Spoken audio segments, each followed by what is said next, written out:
Tourist വാഹനങ്ങളുടെ tax ഏകീകരിച്ചത് യഥാർത്ഥത്തിൽ ഈ സാധാ ബസ്സുകൾക്ക് തിരിച്ചടി എന്നാണ് അവരുമായിട്ട് സംസാരിച്ചപ്പോൾ അവർ പറയുന്നത്. കാരണം ഓർഡിനറി, അതുപോലെ പുഷ് ബാക്ക്, സ്ലീപ്പർ സീറ്റുകളുടെ ആ ടാക്സ് ആണ് ഏകീകരിച്ചത്. പക്ഷേ നമ്മുടെ സംസ്ഥാനത്ത് കൂടുതലായിട്ട് ഓടുന്നതും, അതായത് 70% ഓടുന്നതും ഈ സാധാ സീറ്റോട് കൂടിയുള്ള ബസ്സാണ്. അപ്പൊ അത് അവർക്ക് തിരിച്ചടിയാണെന്നും ലക്ഷറി ബസ്സുകളെ സഹായിക്കാൻ വേണ്ടിയാണെന്നുള്ള ഒരു പരാമർശം ഉയർന്നു വന്നിട്ടുണ്ട്. ഞാനും കണ്ടിരുന്നു, അവരുടെ സംഘടനകളെ ഇപ്പോൾ കണ്ടിരുന്നു. എനിക്ക് പരിചയമുള്ളവർ തന്നെയുണ്ട് ധാരാളം.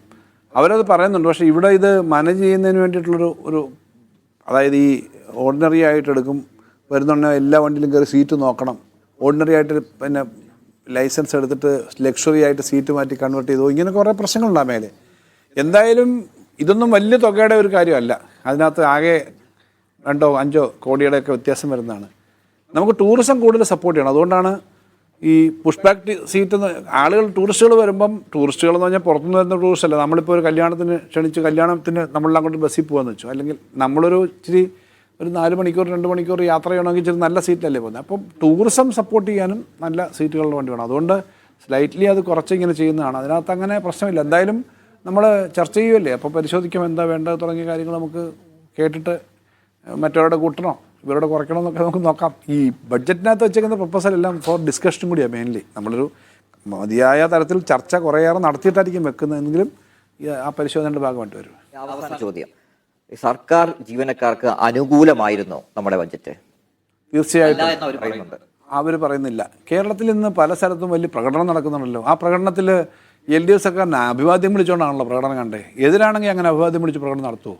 കുറച്ചാളുകൾ പറയുന്നുണ്ട്. അത് അതിനകത്തൊരു രാഷ്ട്രീയമുണ്ട്. കാരണം അവർക്കൊരു DA പ്രഖ്യാപിച്ചു. DA കൊടുക്കാമെന്ന് പറഞ്ഞു. പക്ഷേ April 1 തൊട്ട് കൺഫേംഡ് ആണ്.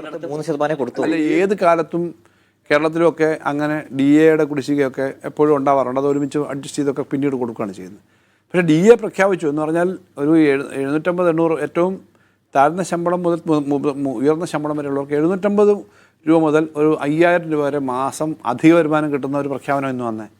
പഴയ കൊടുക്കാനുണ്ടായിരുന്ന ശമ്പള പരിഷ്കരണ കുടിശ്ശികയുടെ 2 ഗഡു, അതൊരു 2000-2400 കോടിയോ മറ്റുമാണ് അതൊന്നും കൊടുത്തത്.